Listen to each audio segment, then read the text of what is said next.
Point pressing.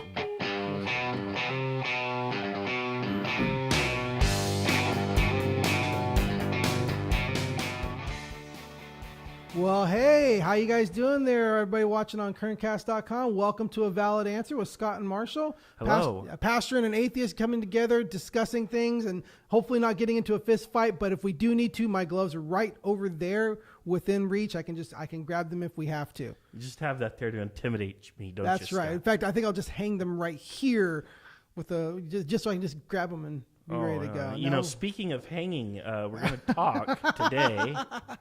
And we've been kind of joking about this, right? I mean, I've been a little lighthearted with this, but actually, we're going to talk about the death penalty, and there's actually nothing really funny about the death penalty. It's actually a super serious subject. It is. Our promotional materials tend to be kind of humorous, and people who know Scott and I know that we like to banter and joke. Just a little bit. So that's part of our personal flair and our flavor, but at the same time, don't think that our levity with a topic such as this means that we're flippant about it. Because you put a poll out there, and I was actually kind of iffy if I even wanted to vote, because it was either abolish or kill them all. I'm like, well, I don't really just want to be like kill them all, but at the same time, so that's the way I voted. I actually voted because there was no other option, because control the language, control the argument. So he wrote the question, so he flavored the question in a way that automatically makes it look negative on the side that's not his. So that's actually a very good. If you can control the language, you can control the argument and put the other side on the defensive. So that's right. You always want to be the one who writes the contract, right? Yes, exactly. There you go. A little legal tip for you. Yeah. Well, we did have this poll, and the poll asked the question, how do you feel about the death penalty? With the two options being? Hang them all, and it should be abolished. Now, it should be abolished, one out, in a landslide, mind you, 71% to 29%. So either, Scott, my friends are engaged with the show and yours are asleep. That seems to be what it is, because I didn't see the poll until yesterday. So I didn't actually share it on my page. So, those of you watching, following me, go check out A Valid Answer on Facebook and follow and hit that. Like and follow A Valid Answer on Facebook, and that way we can see what's Scott going on. needs some backup here, okay? Help me, please! It was 29% for hang 'em all, 71% for it should be abolished. Now, we had 17 votes, and the people voting to hang 'em are Jeffrey, Scott, Bobby, Mandy, and Derek. So now I know who not to mess with, right? But on the other hand, a lot of friends of mine, Ryan, Alfredo, Josh, Sarah, Robbie, Kuranix, he's French. I actually have a hard time pronouncing the name. Kayleen, Eric, Joshua, Maximus, and not my Joshua, and Mary, who is one of your friends. I don't know Mary. Oh, cool. But hi, Mary, and feel free to send me a friend request. Anybody out there watching the show, feel free to request me on Facebook if you are interested in interacting with me. And it's okay if your viewpoints are... You're not going to go to hell by friending an atheist. I just want you guys to know that. And it's okay if your viewpoints are opposed to mine, because neither are you likely to go to heaven just by friending a pastor. I wanted to... take that out in case you were afraid. I am very happy to add people who don't share my worldview to my newsfeed, because one of the dangers of Facebook and other social media is it can become an echo chamber. Yes. And I really want to avoid that, and we should all work actively to avoid that. Absolutely. And that includes inviting people to the table who have a completely different view from you. That's right. That's why we meet. That's why we get together. That's what A Valid Answer is all about. And I actually do have water in here. They're letting me have liquids again. Excuse me. All right. But where's my sippy cup? Right. Well, you had a bottle earlier, but the bottle had a hole in it, so we couldn't use that. Now, one other little housekeeping thing to mention is we've got some new audio equipment. Yes. And we're trying to make it work. We're trying to install it and get it all together to make your viewing experience a little bit better. Exactly. I want to remind everyone that this does cost us something to put on the show and to support and maintain the equipment and to acquire the things that improves the quality of the show. So I'd like to invite anybody who enjoys the show to contribute. So if you're just an ordinary Joe, hey, look, $5-10, we totally understand. We appreciate that. If you own a business and you have a marketing budget, we do reach hundreds of people every week with our show.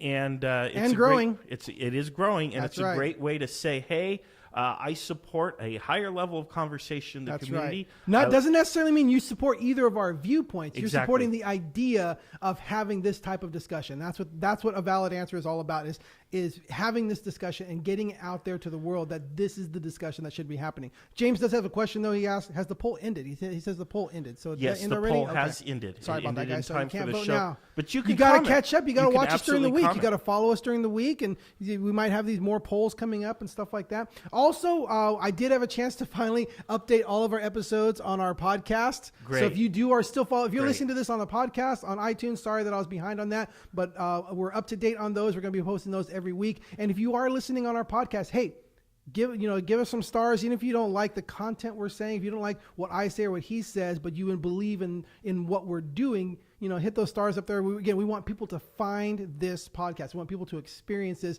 and be able to see that it can happen, that you can have civilized communication with people who disagree. So today we're talking about the death penalty, and we are absolutely two people who disagree on this point. And again, it's not a funny subject. The death penalty, if someone has been convicted of a crime that the system has said is deserved of the death penalty, that means it's a pretty heinous crime. So it's nothing to laugh at. It's nothing to make fun of. And the fact that a person, if they've been convicted of that and are there awaiting death, it's not a funny thing that, they're going to die as well. We don't mean to make light of the situation, but I believe that there are some valid things we need to talk about as far as like the prison system and how much are we paying to keep these people alive? What does it mean when somebody commits such a heinous crime? Is it only about retribution? Is it about revenge? Is it about punitive? Is it about justice? What is it about? And why is it important, or why is it an eyesore on humanity? Well, I think there are two levels for this discussion. The first one is sort of a moral level, which we can talk about your Christianity, and we can talk about, I guess, my humanism, if you will. Yeah. And then there's certainly a practical level where we talk about the costs and the effectiveness of the death penalty. Yeah. So, which I think on that part you'll probably lose. Oh, well, we'll see about that. So let's start talking about the moral side of it. And one of the questions I want to put to you, Scott, is if a person kills another person and then we as a society turn around and kill that person to show people that killing people is wrong, haven't we just made ourselves killers? No, I believe there is a difference. I believe there is a difference between murder, an intentional taking of someone's innocent life, and there's a difference between that and a difference between the punitive judgment of taking the murderer's life. That I believe by allowing the murderer to live, we are devaluing the life of the person they took. Doesn't this cause suffering, though? I mean, the person who commits the homicide, most of us are going to agree, yes, they have to be removed from society. Yes, there should be some kind of punishment. But by putting this person to death, we could be killing a father.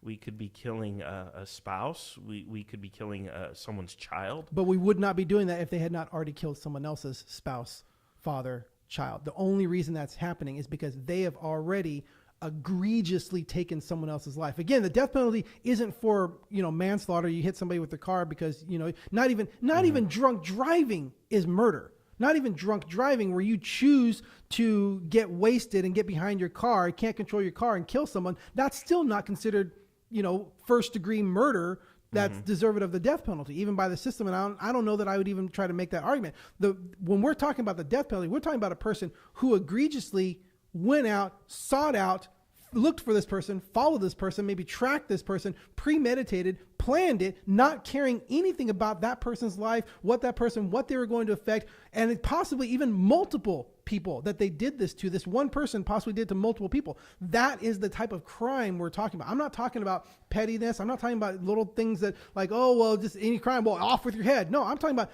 this is a person who is a sociopath. This is a person who absolutely did not care about the effects of what they were going to do to that person, that person's family, the multiple people, however many they took. That person went out and had no empathy, no feeling, no nothing about what they were going to do. They planned it, they sought it out, they executed it, they did it, and possibly did it multiple times, which earned them a punishment that our society says is worthy of the death penalty. So no, I believe by not taking that person's life, we are devaluing the innocent lives that this person took. We are devaluing. We're saying as a society, this life is more valuable than the innocent life. That this murderous life is more valuable than the innocent life that this murderer took. Now, why do you jump to that conclusion? Because I'm not disagreeing that person needs to be removed from society. You know, we don't want to share a table with that person in general society. So why do we want to spend money to keep him alive? Well, but the thing is I want to stick with this argument here. Here's where I think I've got you. Is you've jumped to this conclusion that if a person has committed some kind of a crime, then unless we execute them, we are devaluing the lives of their victims. Not just a crime. This is a very specific thing. This is a very specific crime. And again, it's not just death. It's not just if I drove down the road and was texting on my, not paying attention, suddenly I hit somebody, I killed them. There's punishment for that, but that's not deserving of the death penalty. But we have to kill you. No, it is. Because if we don't kill you by your own logic, the way I understand your logic, if we don't put you to death now, we are devaluing the life of your victim. No, because what I'm talking about is the intent. The intent of the murderer is what makes it. This person made a choice to not value that life. This person made a choice specifically to target this person. It's premeditated murder. That's the capital punishment. That's the What if it's a crime of passion? What if I don't think a crime. I don't think away? Again, I don't think in our society a crime of passion is considered a capital punishment crime. What I'm talking about is that we have crimes in our society that we have considered capital punishment worthy, and we are not carrying that out. And it's not consistent among the places where it is, and even the places that say this is the death. This is the death. This is the death. I'm saying if our society is saying this is the death penalty, then carry it out. So you agree with me that the death penalty is inconsistently applied? Yes, I believe that. I think it should be consistently applied. I think it should be consistently applied. I believe that there are certain deaths that are punishable by death. I believe that the egregiousness of a premeditated murder. Some people just need some killing, right, Scott? Some people do not. Some people no longer need to be part of society. And okay, we do not, and we do not know. But we don't need to be taking care of them, and we don't need to be rewarding them. How? Well, I highly doubt that sitting in prison is a reward. Prison is not country club. I guarantee you. Yes. I have family who worked in corrections, and the people who I know who have worked in that business will all tell you it is by no means a country club. Now, if I'm wrong, if you're a correctional officer out there, or if it's not a country club, but it's certainly not as punitive as it could be. Come on, it's certainly not as punitive as it could be. Free health care, free food, free housing. Oh, I doubt it's the best food. It's not grandma's cooking. No, of course not. No, and it's not a hotel. It's not a resort. These are myths, and I don't know why these myths are perpetuated in public. Because there's actually a lot of suffering inside our prisons. Right, that's why so many criminals are so proud of the time they've done in prison. Oh, I don't know. Some might be. They're some so might not be. proud of the time they've done in prison. I think that's a hasty generalization. It's a hey, you've just committed a fallacy, Scott. Hasty generalization fallacy. There may be a few criminals out there who are very proud of the fact that they have spent time as a convict, whatever. But I would imagine that by and large, most people with a criminal past are not going to want to, just discuss it and tattoo it on their forehead and be proud of it. Not all of them, no. Some people do get the tattoos to say, "Hey, I was there." It's the equivalent of the T-shirt or the sweater, right? Yeah. And we've all seen this, and it's kind of sad, in my opinion. And those are the ones I'm talking about. Those are the ones that I'm talking about, not the people who have made mistakes. The people who've made bad decisions and made bad mistakes and go to prison because of that. I'm not talking about them. I'm talking again. There are egregious criminal actions that people have taken. They don't mind taking those actions against innocent people. They don't mind taking life. They don't mind taking property. They don't mind the suffering that they're causing. They don't consider any of that. And they are career criminals who go in and out of prisons, have no problem being in prison, take it as a check mark, and I got the tattoo, and now I've been in prison, and that's great. And I'm talking about that sect of society that we do not need to be basically rewarding. We do not need to be giving them all the, I mean, they got all the stuff that can happen in prison. Yes, I know it's prison. I have not experienced that. Prison is not a reward. It's not. I'm sorry. And the fact that then we should make it okay. So then reward is the wrong word. We should make it to where they don't want to be there. The criminals don't mind being in prison. Okay. So let's make it to where they mind. We could test your argument. Yeah. We can go to the nearest prison and we can just throw open the gates and open the bars and the cells. Yeah, and they'll all leave and see who leaves. You think they will all stay? No, they'll all leave. Oh, okay. Well, there you go. So why are you saying they want to be in prison if you admit to me they would all actually leave out the front door? Because being in prison is the idea of being in prison is not enough to stop them from from committing their crimes. They don't mind. They look at it as a, what's the ROI? What's the return on investment? If I go to prison, it's not that bad. I'll go ahead and commit the crime. It's not a deterrent. Going to prison is not a deterrent for people committing crime. If they look at it and say, well, if I, unless it's like if they're threatened with death or, life in prison or death penalty, which is basically life in prison. So why don't you go rob a bank? Let's go rob a bank after the show. It's not worth it to me. Why not? Because why isn't it worth it to you, Scott? Because I don't want to go to prison. There you go. So it is a deterrent. It's a deterrent for honest people. It's like no, serious. Keeping honest people honest. It's a deterrent. Have you heard of that phrase? Keeping honest people honest. Sure. What's it referring to? It refers to honest people are.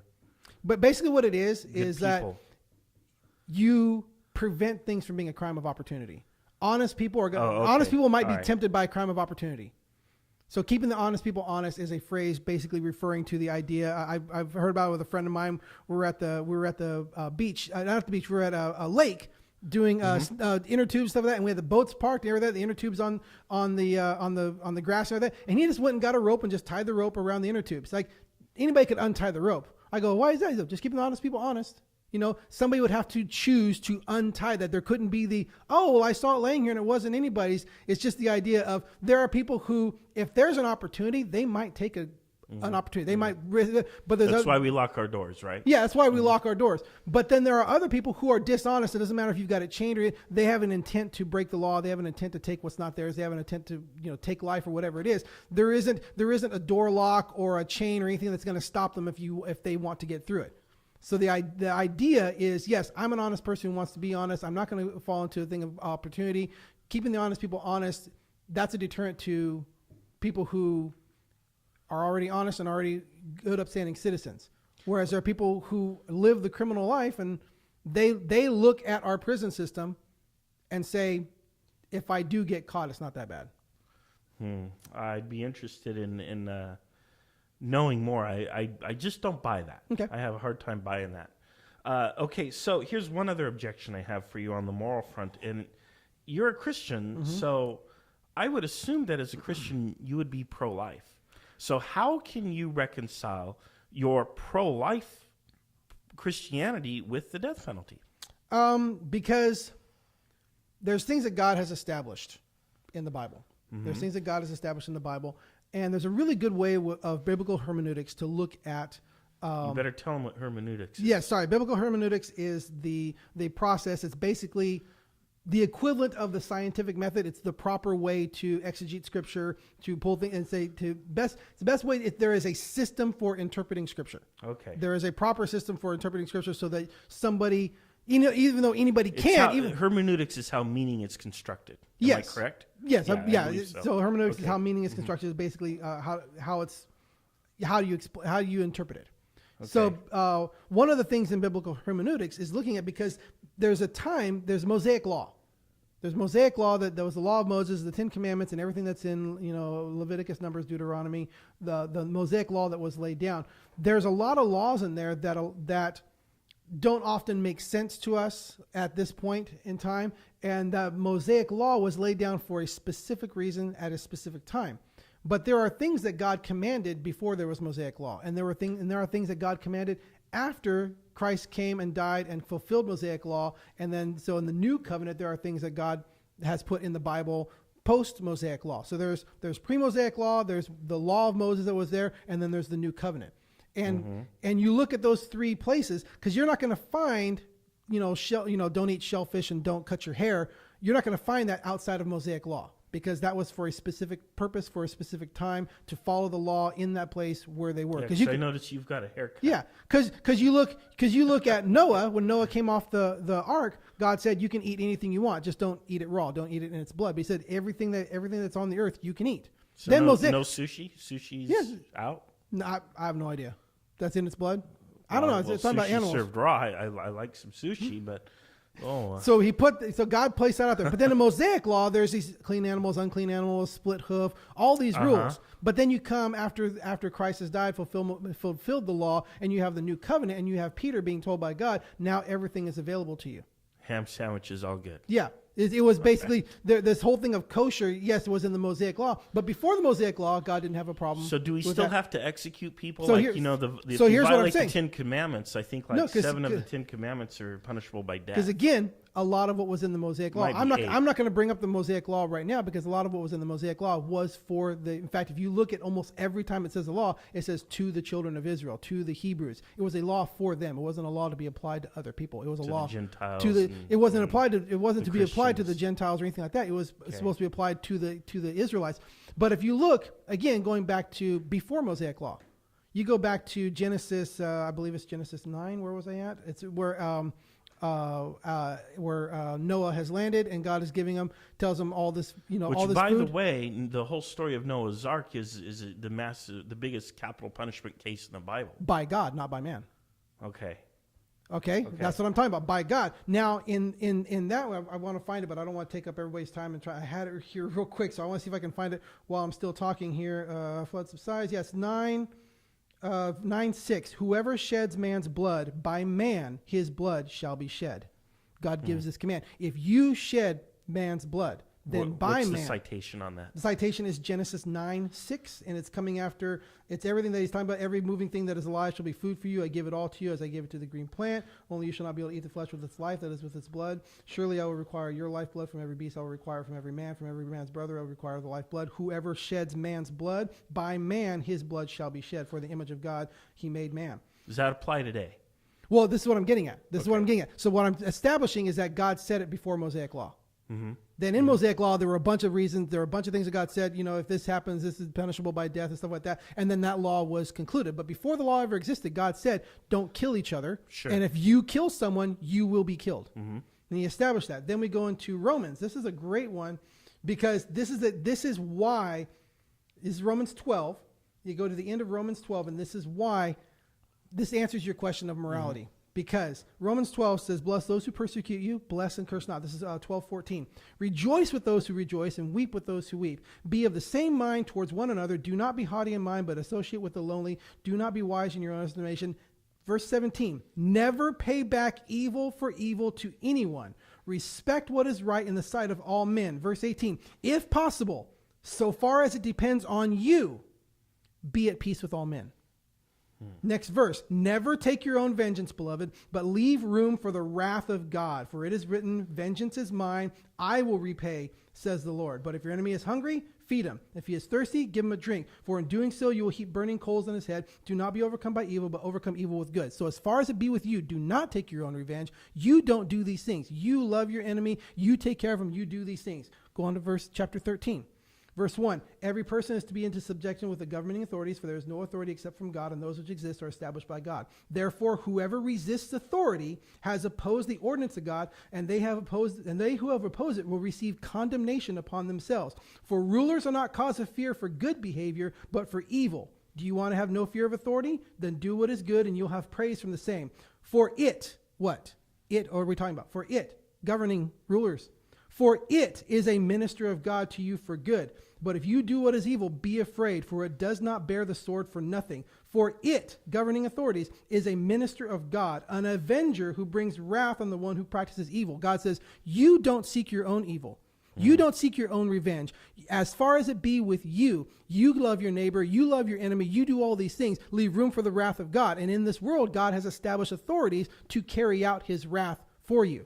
I believe that the death penalty is a way to prevent us, good, innocent people who have been victimized, from getting revenge, from seeking revenge, from wanting revenge, for wanting that justice. Instead of getting revenge, we want justice, and God has established through the governing authorities a way for mankind to achieve justice within itself, and by establishing governing authorities to punish the guilty who have taken the lives of the innocent. Whereas I myself, I should forgive him. If that person kills my family, it's up to me. God requires it of me to forgive that person.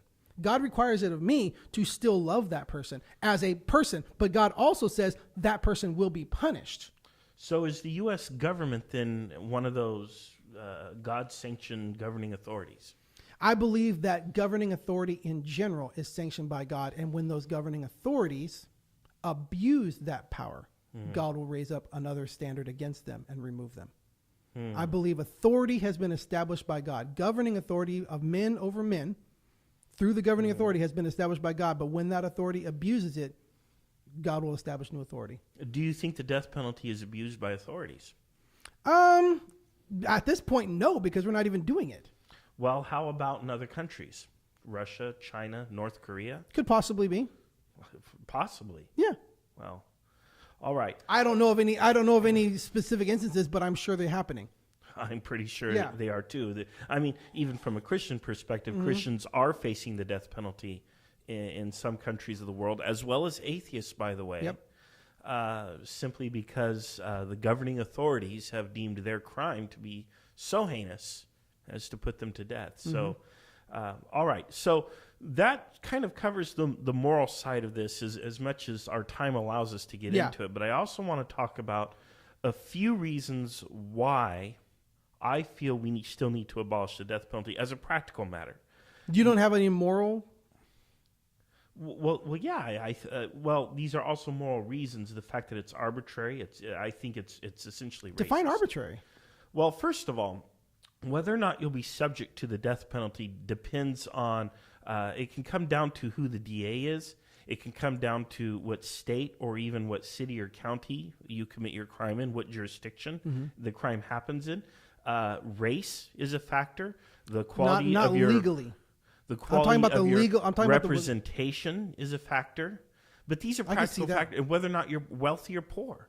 These are real world factors. So the law may say one thing, but in practice, this is a huge issue. And this is why the death penalty disproportionately falls on the poor and on minorities. So this is a big deal.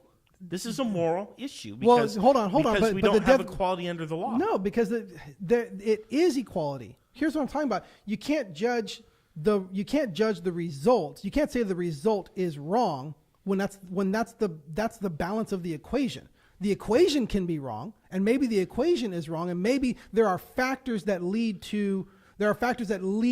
poor people and minorities to commit more crimes. But to say that we're killing minorities, just the idea that we cannot enforce this law just because more minorities are committing it. I'm not saying we don't enforce the law. No, that's exactly what you're saying. But what I'm getting at, the idea is that to say, okay, well then there's just too many minorities and too many poor people being punished by this law. Well, the thing is, there's too many minorities and too many poor people committing the crime. Right. So so the idea of fixing that is separate from the punishment. Don't negate the punishment simply because how they're getting there needs to be fixed. The punishment should still fit the crime.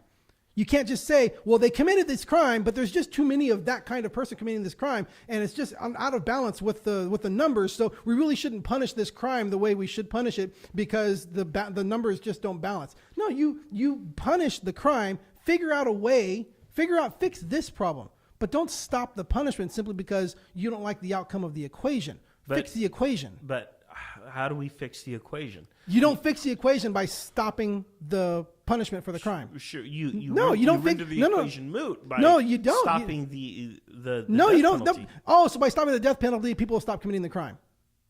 No, I'm saying that argument. fix what's going on here. They are separate issues. By trying to bring in there's Why too many should of this two minority people who commit the same crime face a different punishment They on the don't. basis of luck? They don't. On the basis of the color of their skin. They don't. They do. That's No, what the there are statistics other. tell No, us. the statistics just show the outcome, but it doesn't show the actual problem. So what? So the statistics show that more people die on a Toyota Prius than whatever. That doesn't mean that there's something wrong with that. It means what are the factors leading up to that? That's just a result. That is just the result. And you're trying to this just doesn't feel right. So we should stop punishing this crime because there's too many of this type of person committing this crime. Well, should race be a basis for the death penalty? It is not.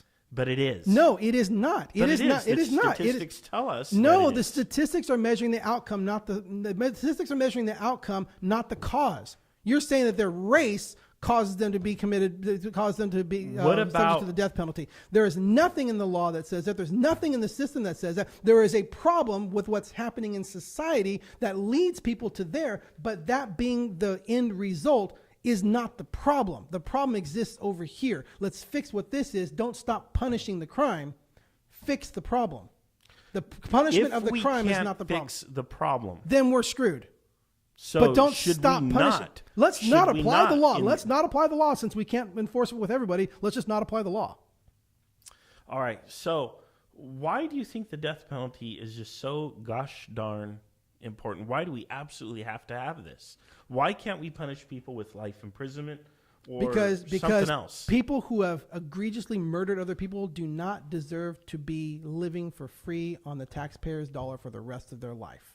Yet the They death should be penalty dead. costs us more money. No, it doesn't. It costs us Yeah, more money because we're yes. leaving them in there for so long. No, they're convicted. They get the death penalty. Kill them. No more money spent. Yeah, Done. but before we execute a person, shouldn't we go through an appeals process? Yes, and that should not take guarantee 15 or and 20 ensure- years.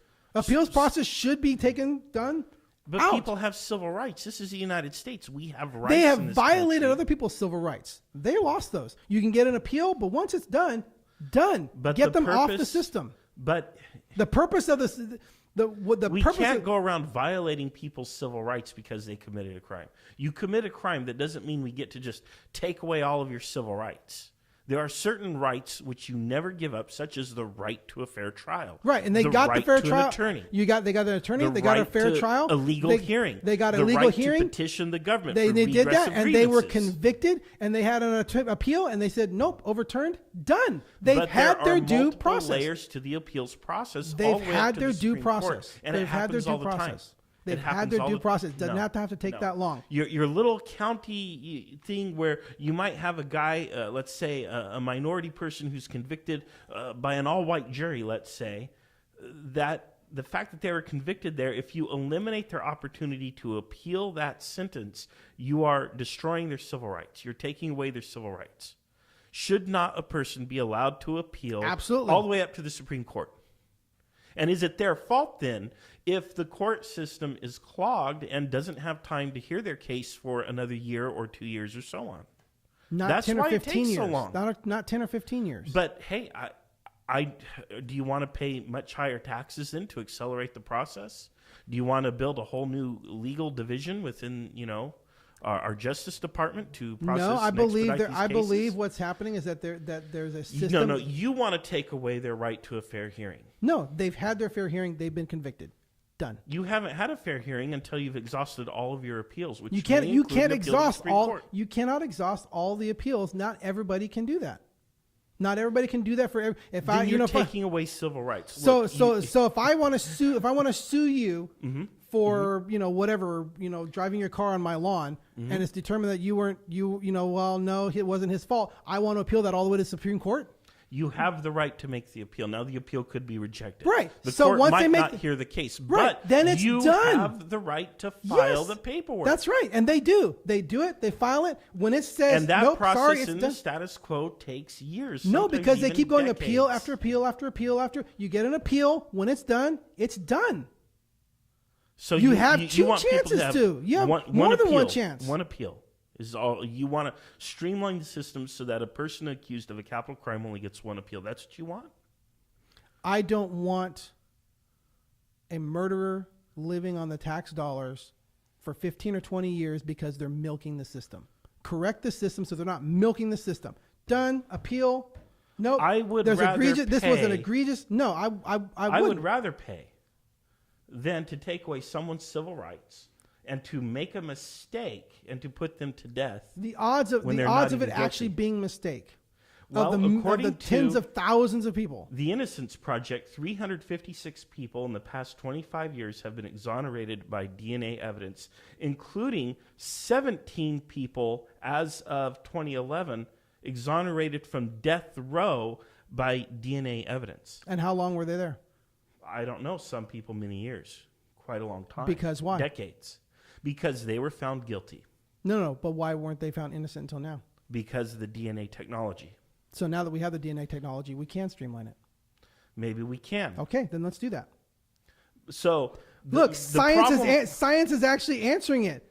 It's great. Science provides a great answer. We now can do this much quicker. Let's do it. Let's apply it. Let's do it. Sorry, no appeal. It's been proven. We have this done. But not right living now, on death row for 15 years. Right now, this exists. You just said. Let's do right it. Now, in the status quo, we have thousands of people in this country who are on death penalty. The United States actually kills more people than I think Iran and China are the only two who execute more people than the United States does, as far as I know. I could be wrong about that, but I think that's the case.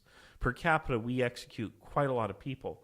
And statistically, more than Russia and China, huh? That I said Iran and China, right? Didn't I say that?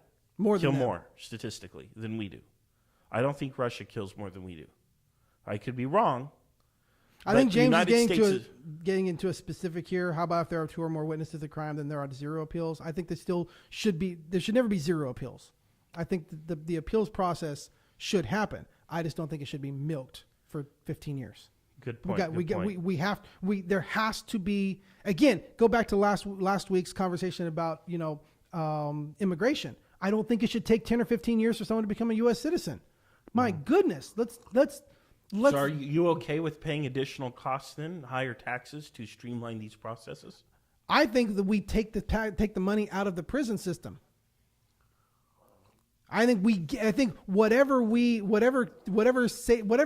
extra cost that's going to be to run that is going to be saved in how much money we're spending to keep keeping these murderers, convicted murderers alive. Yeah, you can't assume that that's even a possibility. I understand, yes, there's waste in the system. I'm sure there is somewhere, but you can't guarantee that that's the case or that will be enough money to finance some sort of this fancy streamlined DNA included appeals process that you want to bring about to give everybody accused of a capital crime just one appeal so then you can immediately trot them out and execute them. Not everybody one appeal. I believe that it's the open door of appeal after appeal after appeal when there is obviously nothing there. But there's a legal basis for that's grounded in the Constitution. And just because the average Joe doesn't understand how intricate and complicated and important that process is, doesn't mean we should just sit here and say, you know what, let's just streamline it to one appeal and then that's it, you're out of here. That system exists for a reason, and I feel it exists to make lawyers rich. No, you're right. It exists to make lawyers rich. Do you think lawyers want to put people away? Lawyers just doing their job, just like anyone else. Yep, they just get paid more as long as the case keeps going. So at what point I can guarantee you that today on death row, there is at least one innocent person somewhere in the United States, probably dozens of innocent people on death rows all across the United States. Are you still comfortable with putting those innocent people to death as a price to have the death penalty in the United States? It's a very good question. It's a very good question. I get the feeling you're not comfortable with that, Scott. I honestly, I am. However, I believe no. I'm blown away. No, because look, no, here it is. Because what you do is you hold the people accountable who put them there. If and when it's discovered that they were innocent, the people who put them there now have to be held accountable. But if you commute their sentence to a life imprisonment, you can at least release them. And you can offer them some kind of compensation to them and or their family. You can still offer the compensation to the family, and you hold those who messed it up. You hold the people who did the wrong, that put them in there the wrong. You hold them accountable. Again, I'm about accountability. Yes, there are going to be times but you've killed an innocent person. Then those who did need to be brought to justice. Here's what you have to understand. Those who did need to be brought to justice. Scott, is it could happen to you. I understand that. You could simply be in the wrong place at the wrong time. You get accused, and boom, it happens to you. Mm-hmm. I've had the police come to my door one time because they thought they saw me in my apartment complex where I lived years ago. Yeah. I had a little dog, and I would run around the apartment complex to get her energy out. And it was at night, and the police saw me, and I happened to be wearing a red shirt. Mm-hmm. And the police were searching for a suspect who was described as wearing a red shirt. Yep. So the police came to my door, thinking I might be the suspect because they saw a guy in a red shirt running around. And what happened? Well, they interrogated myself, and they asked me several questions. Yep. And then they left. Then they realized you were innocent. But what would have happened had it been a more high-profile situation? What would have happened if they thought that a weapon or something, that the person was armed and dangerous? Mm-hmm. I could have been shot without even knowing who was doing the shooting. Oh, because police do that. So police just It could happen. Police will just shoot you. For no reason. I could have been arrested. What if I got flustered? What if I had not had the right answers? What if there's any number of scenarios where that could have ended bad. Now, it is a credit and a testament to the police officers and their professionalism that it ended right there. What I'm saying. As it should have. But that does not always happen. Mistakes are made. And sometimes the mistakes are innocent mistakes. Sometimes police officers do arrest people who are innocent, but in their estimation, in their professional estimation, and then when it goes through the system, they take them in. And then when it goes through the system, and sometimes there's a miscarriage of justice. Sometimes there is. And then you end up with an innocent person on death row like the 17 who, as of 2011, mind you, these stats haven't been updated in 7 years, are exonerated by DNA.